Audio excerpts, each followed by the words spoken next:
पिछड़े भाई, एससी भाई और बहादुरी के साथ, बेबाकी के साथ, बेखौफ बेलौस होके लड़ रहे हैं कुरैश जमात को।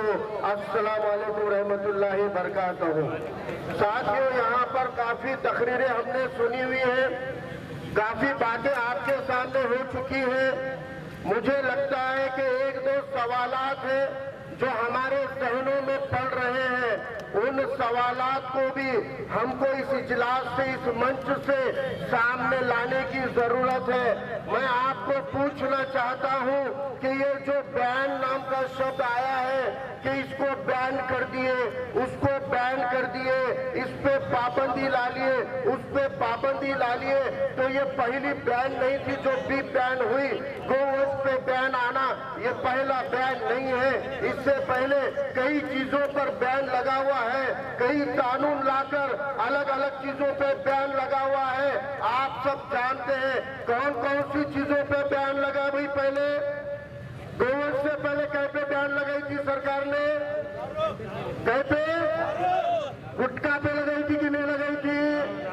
रेती पे लगाई थी कि नहीं लगाई थी? फिर अब गुटखे पे बैन लगाए बाद में गुटखे का धंधा करने वाले बर्बाद हुए कि चांदी हुई उनकी? बैन लगे बाद गुटखे वालों की चांदी हो गई। रेती का धंधा करने वालों को रेती पे बैन लगा, तो रेती पे बैन लगे बाद रेती का धंधा करने वाले बर्बाद हुए कि उनकी चांदी हुई? उनकी चांदी हुई। बैन लगे बाद चांदी हो गई। और गोश्त का धंधा करने वाले को बैन करने के बाद में गोश्त का धंधा करने वाले बर्बाद हुए कि नहीं हुए? फिर चांदी किसकी हुई? बेचने वाले किसानों की चांदी हुई क्या? काटने वाले कसाबों की चांदी हुई क्या? खाने वाले मुसलमानों की चांदी हुई क्या? फिर चांदी किसकी हुई? गौरक्षकों की चांदी हुई, नफरती चिंतों की चांदी हुई, बजरंग दल वालों की चांदी हुई, विश्व हिंदू परिषद वालों की चांदी हुई, और इनसे हाथ मिलाए वाले थोड़े से पुलिस वालों की चांदी हुई। और ये जितों की चांदी हुई, ये किसको सत्ता में बिठाते रहते हैं? ये कौन से पार्टी की चांदी करते रहते हैं? ये कोई सेक्युलर पार्टी की चांदी करते क्या? ये किसकी चांदी करते? बीजेपी की चांदी करते। इसका मतलब ये बैन बीजेपी की चांदी करने के लिए लगाए वाला है। बराबर है कि नहीं? सही है कि नहीं? अब दूसरा सवाल, अगर समझो शेरों को पहले शिकार करके बहादुर लोग मारते थे कि नहीं मारते थे? शिकार करने पे पाबंदी आई कि नहीं आई? पाबंदी आने के बाद शेरों की तादाद बची क्या खत्म हुई? बची कि नहीं बची? बड़ी कि नहीं बड़ी? हरणों पे पाबंदी आई मारने की, तो हरणों की संख्या बड़ी कि नहीं बड़ी? बड़ी ना। फिर बैलों पे पाबंदी आके 10 साल हो गए, बैलों की संख्या क्यों नहीं बढ़ी? गोश्त पे पाबंदी आई, 10 साल से सरकार बोल रही हमने काटना बंद कर दिए।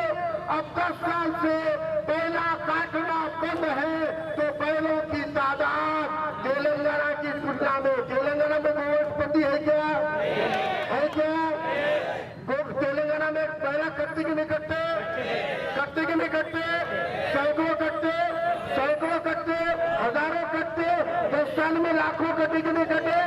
अब ये 10 साल में तेलंगाना में लाखों बैला कटने के बाद भी तेलंगाना में बैलों की संख्या बढ़ गई, और महाराष्ट्र में 10 साल से बैला कटने पे पाबंदी आने के बाद भी बैलों की संख्या कम हो गई।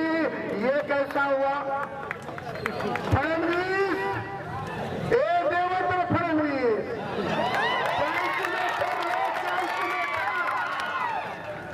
कैलकुलेटर ले बापू और गणित मार। महाराष्ट्र में बैला कट रहे नहीं, बट रहे नहीं, गए कहां पे? गए कहां?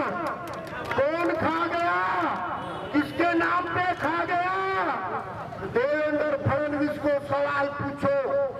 बिरादरी के लोगों को कहना चाहता हूं, एहतजाज इतना जम के करो, हमको सरकार के नहीं, सरकार हमारे दरवाजे पे आएगी। सरकार हमारे दरवाजे पे आएगी। आज पूरे महाराष्ट्र के अंदर किसान भाइयों ने ऐसा पुच्छन मारे कि ये बोल बच्चों के मुंह बंद कर दिया। बयान लगा तब से कोई मुंह खोल रहा नहीं, बयान लगा तब से कोई सामने आ रहा नहीं। किस मुंह से बोलेंगे मियाँ भाई बोला काटो बोल के, किस मुंह से बोलेंगे? बोलती बंद पुच्छन मार दिए, होना बंद बोलती बंद। एक एहतजाज से सन्नाटा है। सरकार के लोग आदमी आप भेज के बोल रहे हमारे पास बिरादरी बुलाओ, हमारे पास लाओ, डेलीगेशन लाओ, और फिर डेलीगेशन में बिरादरी ने आंदोलन बंद करने का नहीं भी बोली तो सरकार का मंत्री बोल रहा अब हमारी बात हो गई, अब ये बंदी उठ गई बोले। अरे जब तक तुम्हारी बंदी उठेगी नहीं तब तक हमारा आंदोलन थमेगा नहीं। यह ऐलान कुरैशी बिरादरी का है। यहाँ कहा गया कुछ मांगे हैं। अभी सबसे बड़ा हम गोवंश हत्याबंदी के कानून के आड़ में गुनाह होते हुए देख रहे हैं। किसान भाइयों के बारे में वो सोलापुर का कोई भी तथाकथित गोरक्षक बोला इनके आंदोलन में किसान कहाँ है।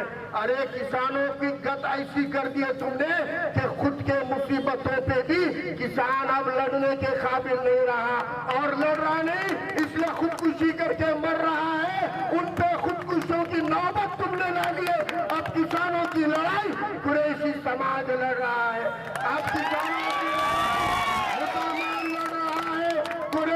किसानों के खुदकुशियों को बढ़ाने का काम ये कानून लाके करे। खेती करने वाले किसानों को खेती में बीज पेर कर मेहनत करने के बाद फसल से 2 पैसे मिलते हैं, लेकिन फसल के अलावा किसानों के जेब में 2 पैसे अगर कोई पहुंचाता अल्हम्दुलिल्लाह अल्लाह उसका जरिया कुरैशी समाज को बनाता।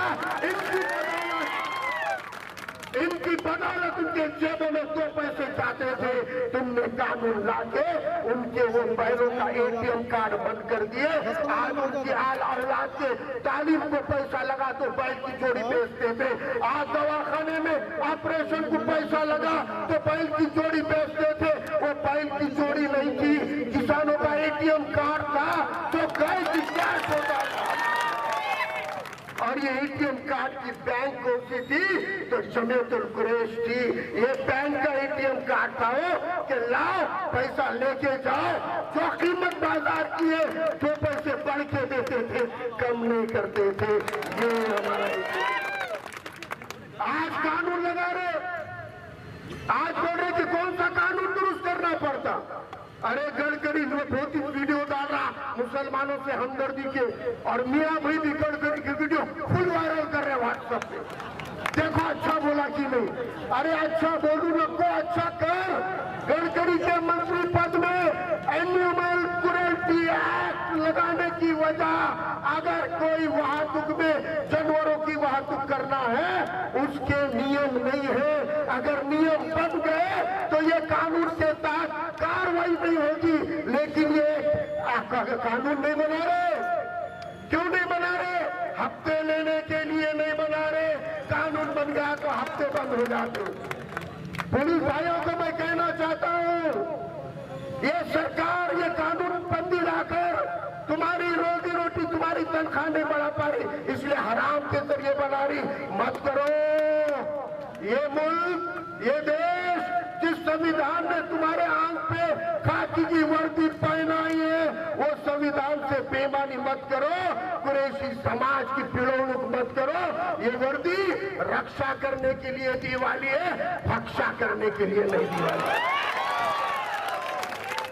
और आज हमारे मुसलमानों को देख के अगर खाकी की आड़ में तुम्हारे खून में उबाल आ रहा तो मैं बोलना चाहता, ये मियाँ भाई को देखे बाद याद करो, तुम कल तक चड्डी पे घूमते थे, चड्डी पहनते थे, तुम्हारे को चड्डी से पतलून पे लाने का काम AR ने एक मुसलमान ने करा, पतलून पहनाया। उसकी हमदर्दी को करो।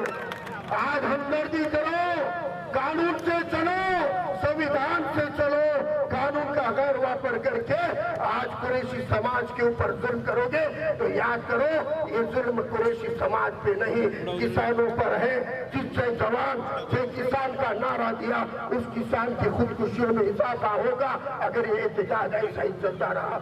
उनके इस एहतजाज की वजह से हम किसानों की रुकावटों को दूर न करना चाहते हैं। एक सवाल का जवाब दो, अगर कत्ल के लिए जानवर खरीदना गुनाह है तो जानवर बेचना भी गुनाह है कि नहीं है? बेचना भी गुनाह है कि नहीं है? फिर खरीदे बोल के हम पे जब गुनाह दाखिल करते, जिस दिन हमारा व्यापारी पुलिस के सामने जिद करेगा खरीदने का गुनाह मेरे पे कर रहे तो बेचने का गुनाह ये दाखिले वाले पे करो, उस दिन किसान गुनहगार बन जाएंगे। लेकिन हमने ये जिद नहीं की, किसानों को हम गुनहगार नहीं बनाना चाह रहे थे, किसान भाइयों को भी गुनहगार बनाना ये सरकार की नीयत है। लेकिन गुरु समाज व्यापारी समाज उसके लिए रुका है। मेरा पाँव भी 2 बार दबा दिए, मेरा पाँव भी 2 बार दबा दिए, अब मैं भी रुक रहा हूँ। जाने से पहले कहता हूँ इस एहतजाज को ये एक लीडर का, एक जमात का, एक कौम का एहतजाज नहीं है, ये हर कुछ बहुजन का है। भारत में मुसलमान 15% है लेकिन नॉन वेज खाने वाले 76% है। ये बहुजनों का खाना, ये शेरों की खुराक है, ये बहुजनों की खुराक है। अगर बजरंग दल इसकी आड़ में आएगा तो इंशाल्लाह बहुजन दल बना के उनको जवाब दिया जाएगा, बहुजन दल बना के जवाब दिया जाएगा। इस एहतजाज को मैं अपने अपने फैमिली के साथ साथ मेरी पार्टी, मेरे कायद अली जनाब प्रकाश अम्बेडकर साहब और वंचित बहुजन आघाड़ी की पूरी तारीख का ऐलान करता हूँ, सदा लेता हूँ। अस्सलाम वालेकुम, अल्लाह हाफिज, जय